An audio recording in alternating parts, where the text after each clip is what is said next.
A little bit different. But still the same.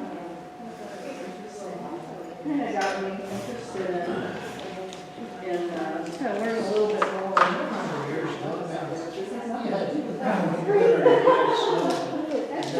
wish my aunt was still alive so I could learn a little bit. Yeah. Yeah. Because I was telling Jess, my aunt was a car student. She married a Hopscotch. So it was a Hopscotch building. Strange. I know it was a connection with her husband. Yeah, and I never Think about long. you can expect like, of course, this is a great mindset. I think Tracing back to that. That's cool. You doing okay? I am. Are you? Yeah. Good. And they're really Just just wait wondering for if we spring should when you make a are. smaller Oh, circle here. no. How are you? Good, thanks. I guess not. Yeah.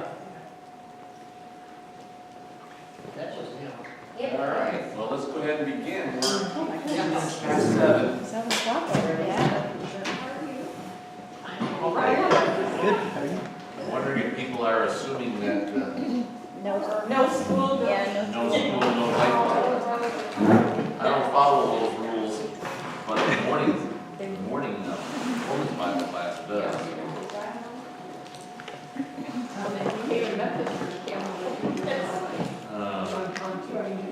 Not that bad, is it? Just my driveway was treacherous because it's just slushy and you just slide in. But the streets are fine. All right. The last week and this week are the 2 best weeks of the entire study. Last week and this week. I think this chapter, this suffering servant is in the middle of the whole thing, so it kind of comes to a head. All right, so we're going to go to verse 4. I have every plan on catching up today. If we don't catch up today, we'll catch up next week. But I do want to spend time on this because there's a lot to it. Again, remember last week, just to get us back in the flavor of it, the suffering servant. We focused on verse 13 of chapter 52, where we concluded, "Here my servant will act wisely. He will be raised and lifted up and highly exalted." And of course, this servant is Jesus.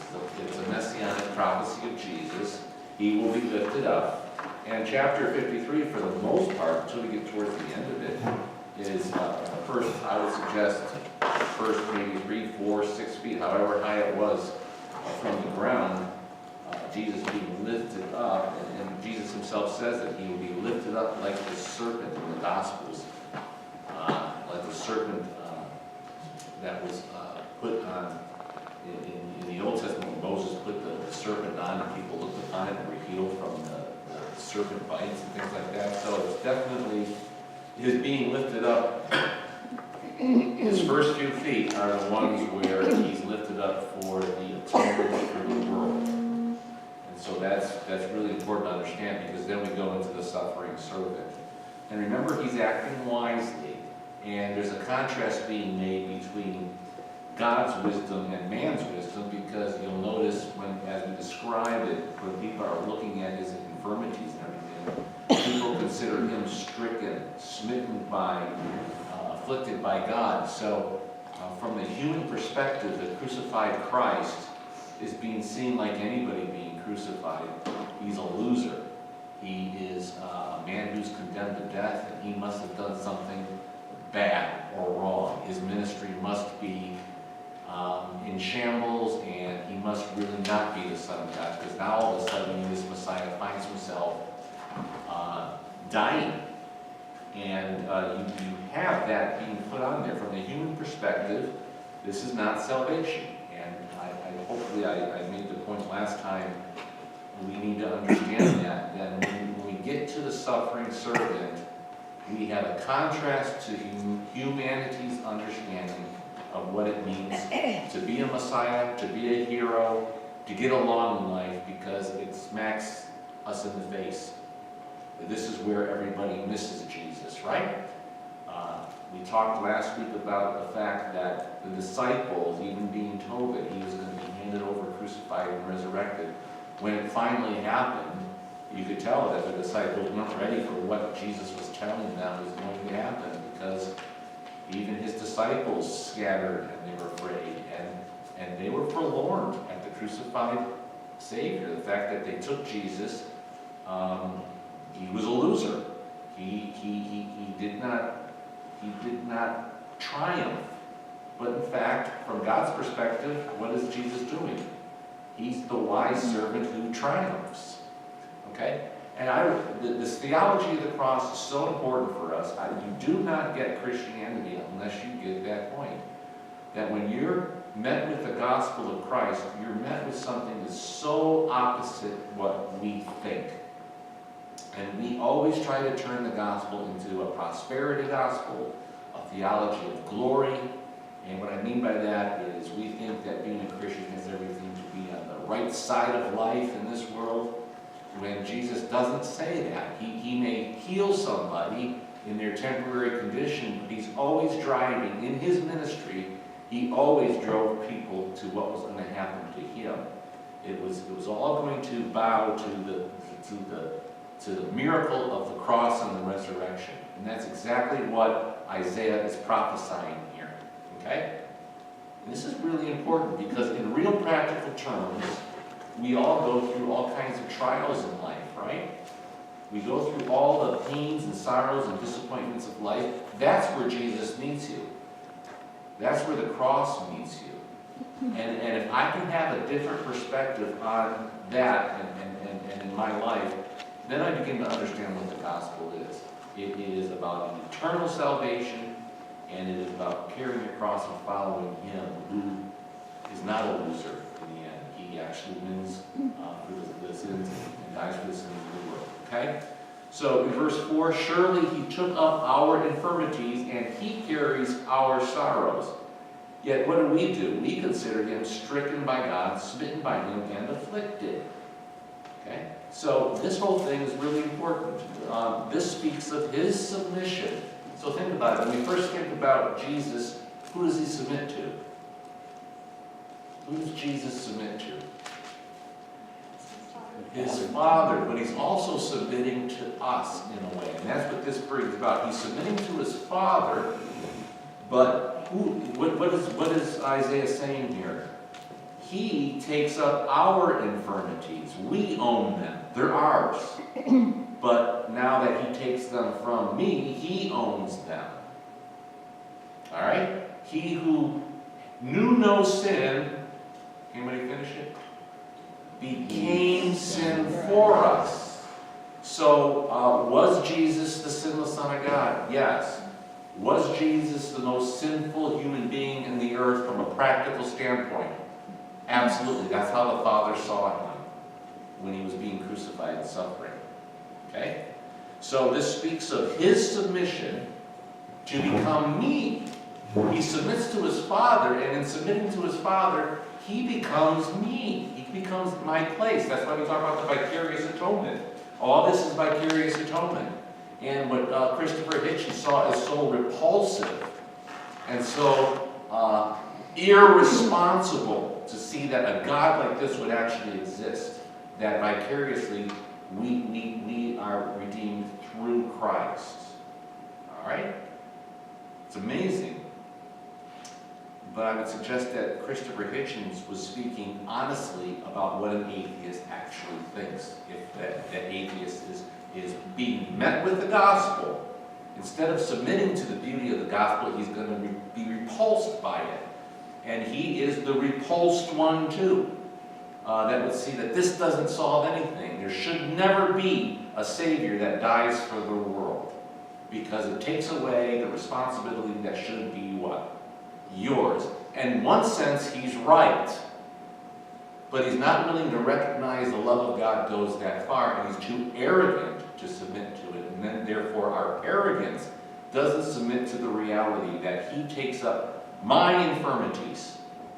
He becomes me, and he carries my sorrows. Yet what do? We consider him stricken by God. So this speaks of his submission to become me. That's me and not God. No, it's God. Does this make sense? That should be me, but it's not. It's Jesus hanging on the cross.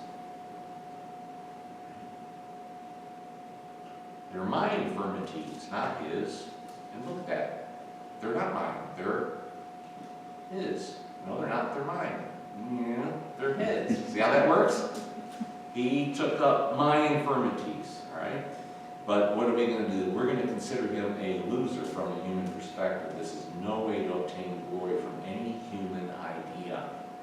But remember, our ideas of glory have everything to do with self-edification because we're sinful and we're prideful.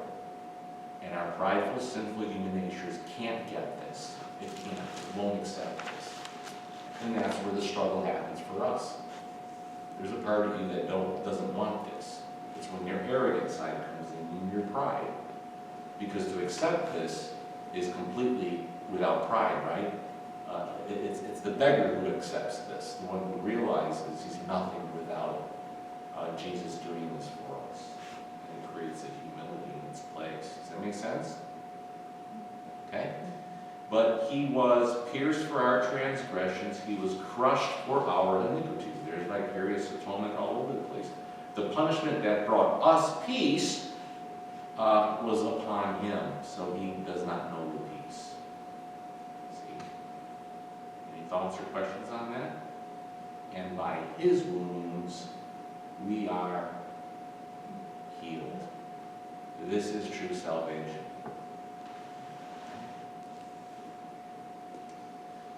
Now, when you think of pierced, you can go to Psalm 22, which is another wonderful psalm in regards to a messianic one. In Psalm 22, it speaks of being pierced. Also, Zechariah chapter 12, verse 10. I'll go to that one. Somebody else go to Psalm 22, 16, and can I have somebody else go to John, the New Testament, John 19, verse 34. I'm on Psalm, which one was it? All right, Psalm 22, 16. What was the John one? John is John 19, 34.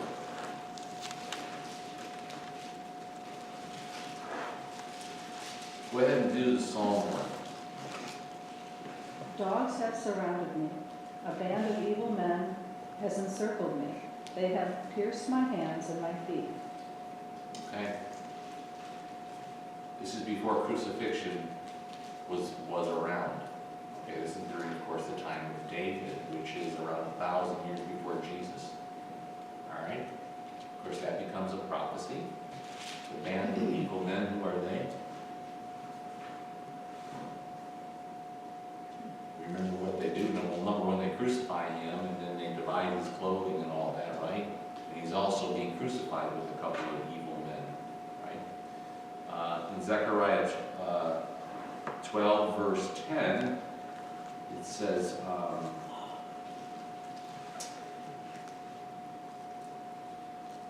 and I will pour out on the house of David and the inhabitants of Jerusalem a spirit of grace and supplication. They will look on me, the one they have pierced, and they will mourn for him as one mourns for an only child, and grieve bitterly for him as one grieves for a firstborn son.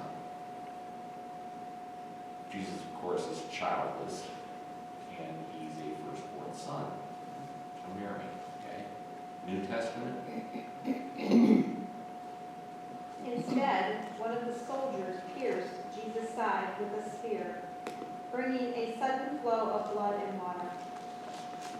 The man who saw it has given testimony, and his testimony is true. And the man who saw it was who? The gospel writer John.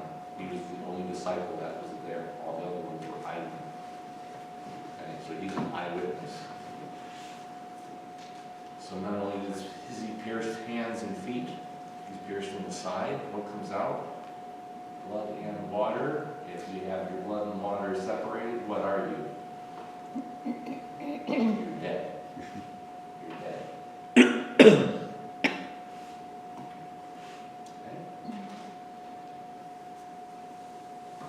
verse 6.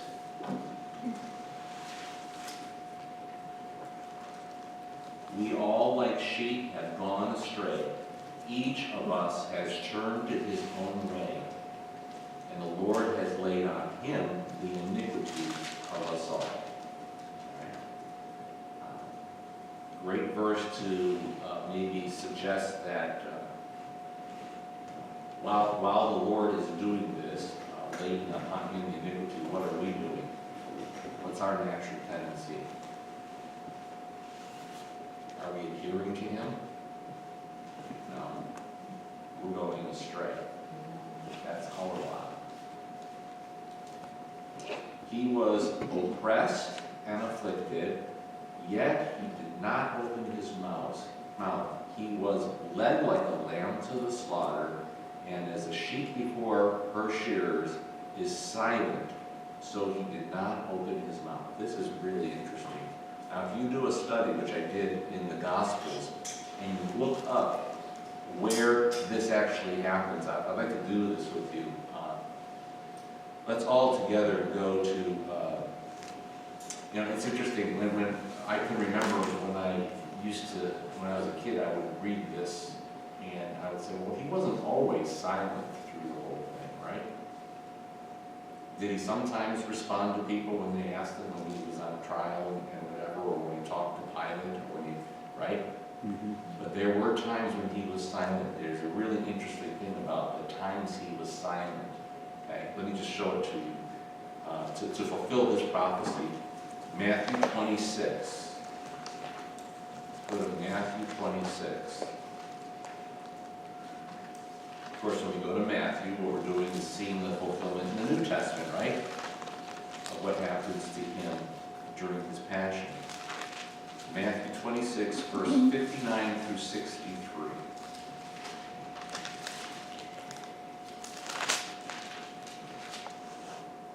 The chief priests and the whole Sanhedrin were looking for false evidence against Jesus so that they could put him to death. Okay? So what is Matthew saying? They were trying to trap him, and they knew they had to do it by putting around some false testimonies against him. They had to doctor this thing up. All right? But they did not find any, though many false witnesses came forward. So it's interesting. It's what normally will happen if you have people lying, and you have a band of people trying to lie. What is usually going to happen? Their stories are not going to mesh. There's only one truth, and there's 100 or 1,000 or 1,000,000 different ways to show your ignorance to the truth. And if you get 2 or more people, that will normally happen, right? So it's not working for them, all right? Finally, 2 came forward and declared, "This fellow said, I am able to destroy the temple of God and rebuild it in 3 days." Now, why is that wrong? We were talking about a building. That's true, but let's suggest they don't understand the prophecy. What part of this is false? There's one part of it that's actually false according to what Jesus really said. He did say he would rebuild it in 3 days. He was talking about himself, wasn't he? He said was. destroy. He was. Huh? He said destroy, not, He said he doesn't. Say again? he doesn't say I am able to destroy. He That's says right. destroy. Right. He's telling them to destroy, not. Yeah. he's not If telling you them. destroy this temple, right? He doesn't destroy it. All right. Then the high priest stood up and said to Jesus. I'm sorry. The light bulb came on. I didn't mean to say that out loud. I'm sorry. Then the high priest stood up and said to Jesus, "Are you not going to answer?" What does it say? "What is this testimony that these men are bringing against you?" But Jesus remained silent. What was the testimony? Was the testimony true or false? The testimony was false. So he remains silent. What would Jesus have been able to do since he's the Son of God? He would have been able to tell them why it was false. But he doesn't. See that? You see that? when they're messing up and he has the chance to defend himself and say what he really says, that's when he remains silent. He's helping them out. Then listen, the high priest said to him, I charge you under oath by the living God. Tell us if you are the Christ, the Son of God. Now he speaks. Yes, it is as you say. But I say to all of you, in the future you will see the Son of Man sitting at the right hand of the Mighty One and coming in the clouds of heaven. Then the high priest tears his clothes and says, there you go, he just what? Incriminated himself. And that's what gets him on the cross, at least from the Sanhedrin's standpoint. He's now speaking blasphemy. He's saying he's God. But he's saying the truth. So when false testimonies go up against him, he remains silent. When he's asked a direct question that requires the truth, he speaks. It's amazing to me. If I'm trying to save my neck and I know you're saying something false, I am going to call you on that. And if I know that maybe if I speak of myself as being the Messiah, and I know that to deny it might get me off, I would say what? In order to avoid the cross, no, I'm not the Messiah. Right? But he is the Messiah. So he's going to speak the truth. Right? Or at least just keep quiet about that. But he is. But he does. Right, and you know why? He's helping them out. They can't do it. They're trying to conjure up him up on the cross, but he is so pure that their testimony wasn't getting anywhere. So it took Jesus actually saying, yes, I am, I'll help you out. I am the Son of God. Okay, blasphemy. See that? Go to chapter 27, verse 11. Same 27, verse 11 in Matthew. Now he's before Pilate. Same kind of thing. Watch this. Meanwhile, Jesus stood before the governor, and the governor asked him, are you the king of the Jews? He speaks. Yes, it is as you say, Jesus replied. When he was accused by the chief priests and the elders, he gave no answer. Then Pilate asked him, don't you hear the testimony that they are bringing against you? But what happens? Jesus then becomes quiet. Jesus made no reply, not even a single charge, to the great amazement of the governor. Okay, he was asked, are you straight, truth? He answers. When he goes up against the lying testimony of his accusers, he remains silent. You see the pattern? Okay, go to Mark 14. Mark 14.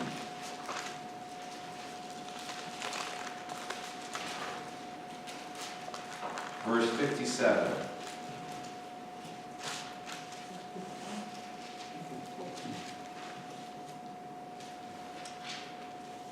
Then some stood up and gave this false testimony against him. We heard him say, I will destroy the man-made temple, and in 3 days will build another.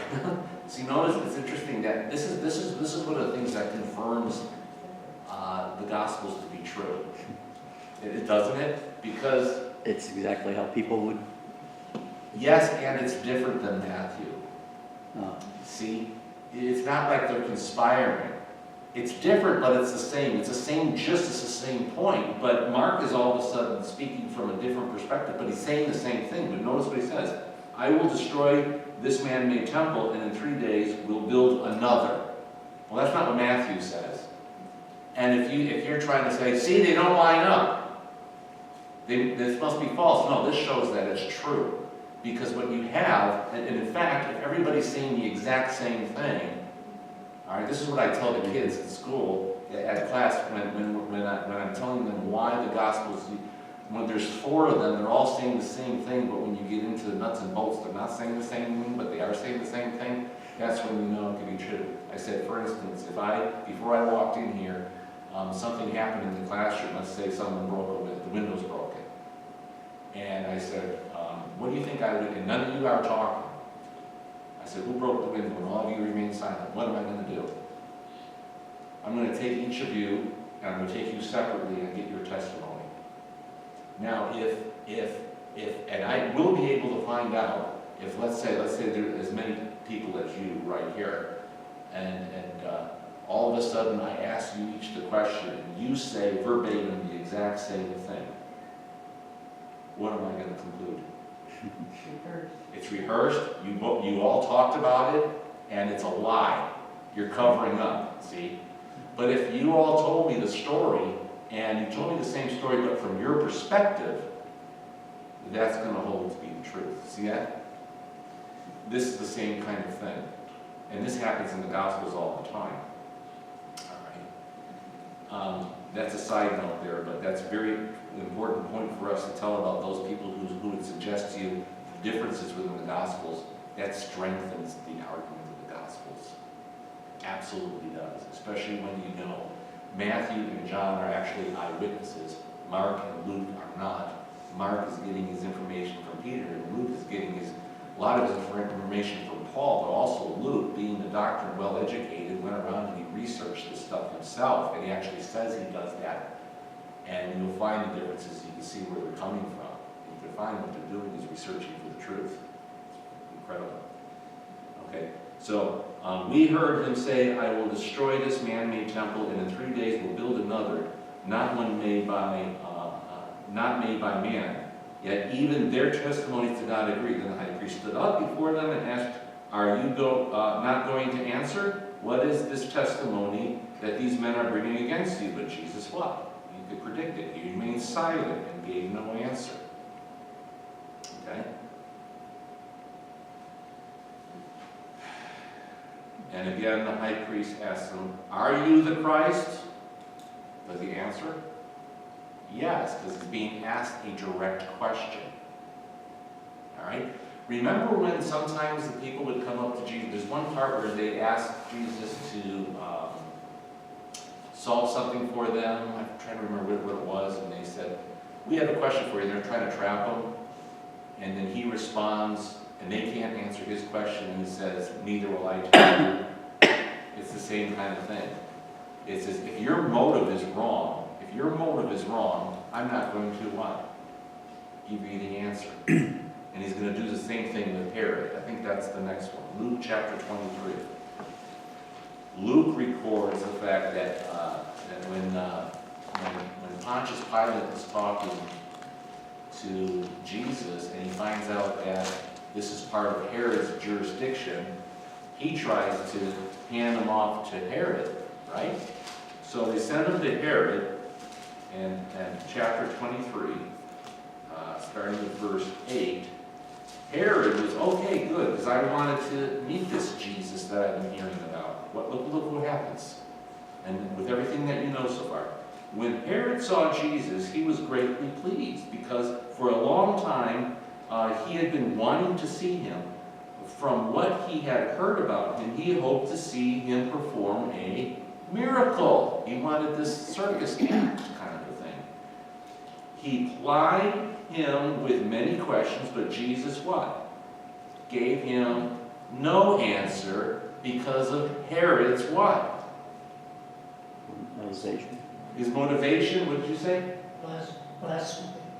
Yeah, in that, he's like, oh, I want to see a miracle. Jesus doesn't give miracles for that way. Remember, he goes to, I believe it's Nazareth, or is it Capernaum, where he says, well, I'm not going to give you, he didn't perform because they were looking for a miracle for the wrong reasons. Okay, this is the same thing with Herod. He gave him no answer because he just wanted to see a circus. Okay? The chief priests and the teachers of the law were standing there vehemently accusing him, and Herod and the soldiers ridiculed him, mocked him, dressed him in a robe, and sent him back to Pilate. He did not perform a miracle. He'll never perform a miracle in those situations. Okay? And that's very consistent when we look at why he would perform a miracle. So he remains silent. Okay? Herod wanted that. John 19. Go to John 19. starting with with verse 9, John 19, verse 9. I'll start with 8. When Pilate heard this, he was even more afraid, and he went back inside the palace.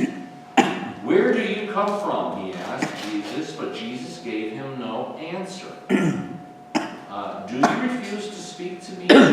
Pilate said, don't you realize I have the power to either crucify you or set you free? All right, look at the motivation of what he's trying to do.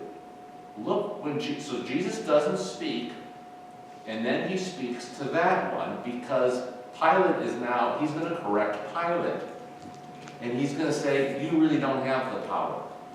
So he's going to straighten that out. And there's a sincerity from Pilate saying that he has the power. He's going to say, you would not have the power over me if it were not given to you from above. You were given this authority from above, which God gives all governing authority. Therefore, the one who handed me over to you is guilty of the greater sin. All right? So you see what happens here and why he remains silent. So when you go back to Isaiah chapter 53, and we are reminded this is all a prophecy.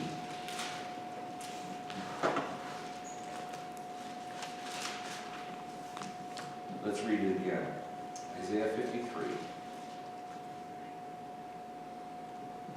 He was oppressed and afflicted, yet he did not open his mouth.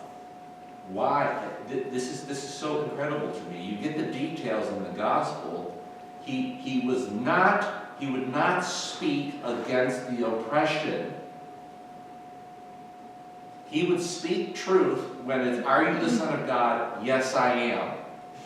He would correct somebody like Pilate when he would say something. He would say, no, you really don't have the authority. Actually, if you listen to me, you would learn something here, and it's for your benefit, for you, Pilate, to understand that this authority comes from God, right? All of us would gain that if we recognize whatever state of authority we have, it's from God, right? But he was oppressed and afflicted. Against his affliction, he doesn't open his mouth. Against his suffering, he doesn't open his mouth. Because he's the sinless one. Because this is not right in one sense. So he doesn't open his mouth so that he allows the will of the Father to happen, and so that he will allow taking upon himself my infirmities to happen. He must remain silent. This lines right up with the Gospels as to the motivation as to why Jesus remained silent. Does this make sense? He was led like a lamb to the slaughter, and as a sheep before his shears, but he did not open